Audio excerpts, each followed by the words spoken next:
বন্ধুরা, তোমরা সবাই কেমন আছো? আশা করি সবাই ভালো আছো। তো আমরাও ভালো আছি। তো আমার ইউটিউব চ্যানেলে তোমাদেরকে ওয়েলকাম জানাচ্ছি। তো আজকে আমি আবার একটা রেসিপি নিয়ে চলে আসলাম।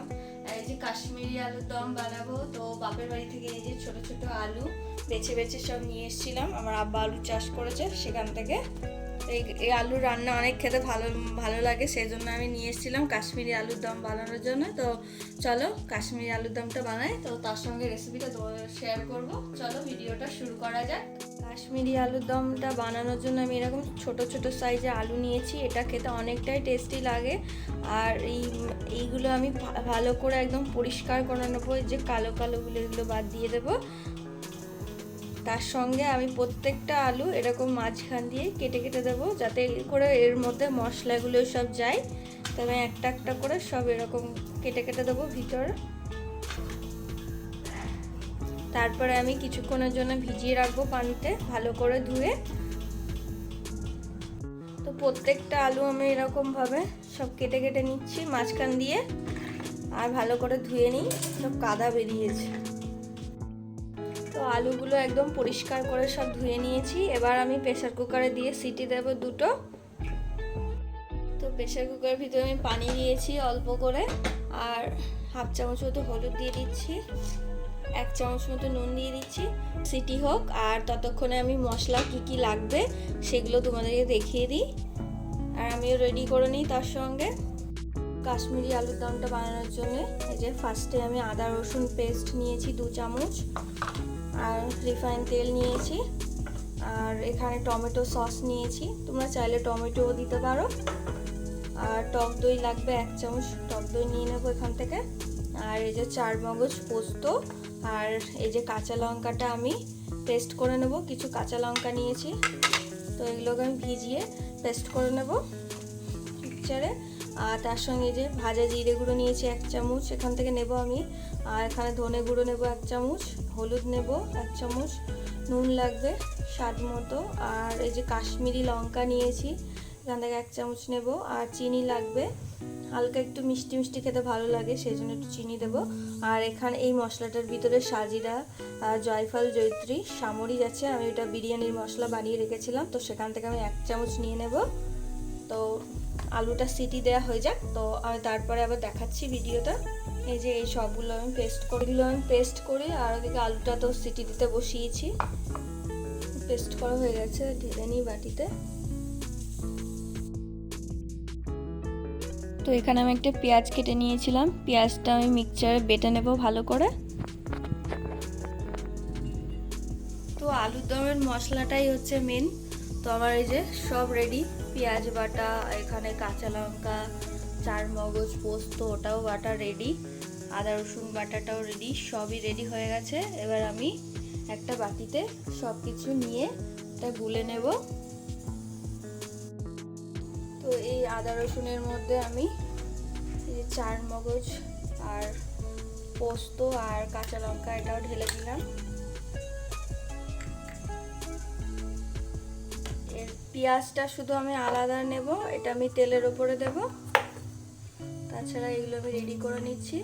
এর মধ্যে 1 চামচ হলুদ দিয়ে দিচ্ছি। তারপর এই যে বিরিয়ানির মশলাটা এটাও দিয়ে দিচ্ছি 1 চামচ, কাশ্মীরি লঙ্কাও 1 চামচ দিয়ে দিচ্ছি, নুনটাও 1 চামচ দিয়ে দিচ্ছি, আর চিনি অল্প করে দিচ্ছি। এখানে ধনে গুঁড়ো এটাও 1 চামচ, জিরে গুঁড়ো, ভাজা জিরে গুঁড়োটাও দিচ্ছি 1 চামচ। তো এটা আমি, আর টক দইটাও নিয়ে নিচ্ছি 1 চামচের মতো। এই যে 1 চামচ হয়ে গেছে। তো এটা আমি সবগুলো ভালো করে মিশিয়ে নেব।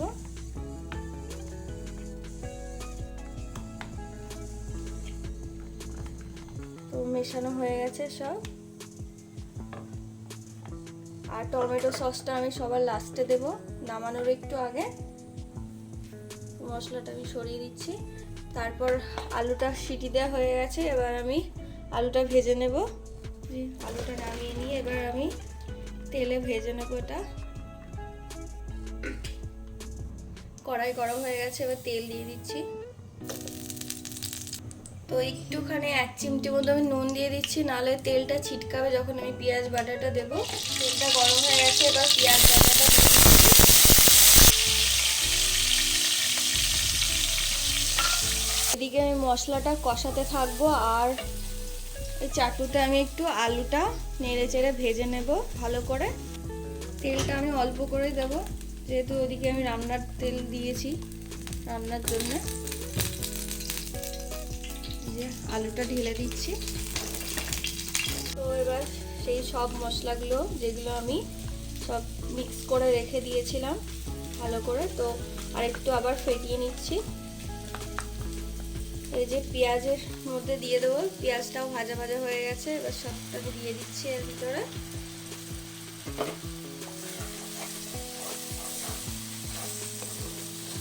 দিয়ে ভালো করে কষিয়ে নিয়ে তারপরে আলুটা ভেজে এর ভিতরে আমি দিয়ে দেবো। তো এই কাশ্মীরি আলুর দমটা তোমরা রুটির সঙ্গে খেতে পারো, ভাতের সঙ্গেও খেতে পারো, আর অনেকটাই টেস্টি লাগে খেতে। বিশেষ করে এই ছোট ছোট গুড়ি গুড়ি আলুগুলো খেতে আরও বেশি ভালো লাগে খোলা সময়।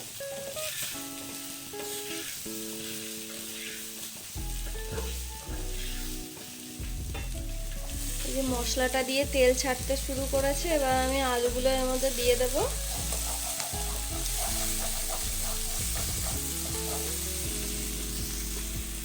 এই যে আলুটা দিয়ে দিলাম,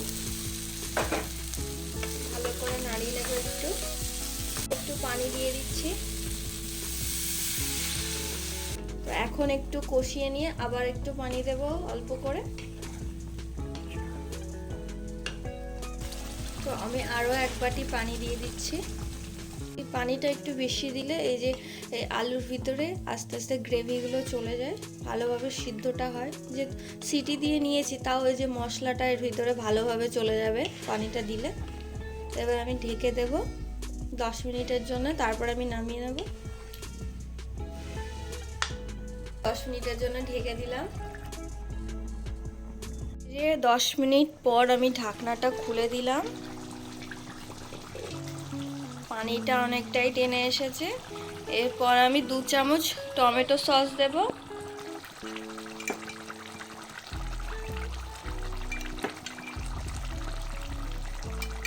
দিয়ে একটু ভালো করে নাড়িয়ে চাড়িয়ে নামিয়ে নেবো। এটা ভালো করে একটু নাড়িয়ে নিচ্ছি। তো আমার এই কাশ্মীরি আলুর দমের রেসিপিটা যদি ভালো লেগে থাকে অবশ্যই কমেন্টে জানাবে তোমরা। আর এটা খেতে কিন্তু অনেকটাই টেস্টি লাগে, ফ্রাইড রাইসের সঙ্গেও খেতে পারো। অবশ্যই বাড়িতে বানাবে তোমরা। আর আমার ইউটিউব চ্যানেলটাকে সাবস্ক্রাইব করবে। তোমরা যদি পাশে থাকো তো আমার ইউটিউব চ্যানেলটা অনেকটা গ্রো করবে। পাশে থেকো আমার ইউটিউব চ্যানেলটার। তো এবার আমি নামিয়ে নেব। ভালো লেগে থাকলে অবশ্যই একটা লাইক, কমেন্ট এবং সবাইকে শেয়ার করবে। তো লাস্টে আমি কিছু ধনেপাতা ছড়িয়ে দিলাম। তো আমার এই কাশ্মীরি আলুর দমের রেসিপিটা যদি ভালো লেগে থাকে অবশ্যই লাইক, কমেন্ট এবং শেয়ার করবে। প্লিজ আমার ইউটিউব চ্যানেলটাকে সাবস্ক্রাইব করবে আমার এগিয়ে যাওয়ার জন্যে। তো আমি এখানেই আমার ভিডিওটা শেষ করছি। আবার একটা অন্য ব্লগে দেখা হবে তোমাদের সাথে। তো এখানে আমি শেষ করলাম। তোমাদের এই ভিডিওটা দেখার জন্য অনেক অনেক ধন্যবাদ।